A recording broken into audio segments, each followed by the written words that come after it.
গোপালগঞ্জ কাশিয়ানী উপজেলা বিএনপি ও সকল অঙ্গ সহযোগী সংগঠনের উদ্যোগে আলোচনা সভা, দুয়া অনুষ্ঠান ও ইফতার মাহফিল অনুষ্ঠিত হয়েছে।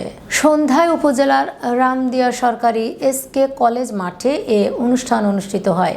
অনুষ্ঠানে প্রধান অতিথি হিসেবে ভার্চুয়ালি বক্তব্য রাখেন বাংলাদেশ জাতীয়তাবাদী দল বিএনপির কেন্দ্রীয় নির্বাহী কমিটির সহ সাংগঠনিক সম্পাদক সেলিমুজ্জামান সেলিম।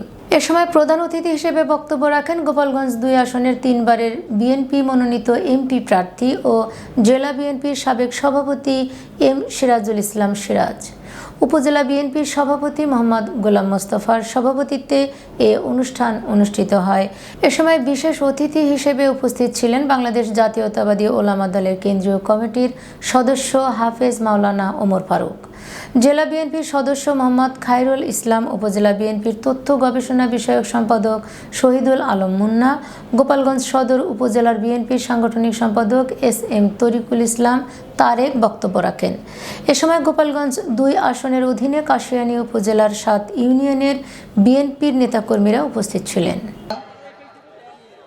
সামাজিক বেথুরি ইউনিয়নের বর্তমান ভালো লোক, আপনারা তাকে নিয়েই মাঠে থাকবেন এইটুকুই আশাবাদ জানিয়ে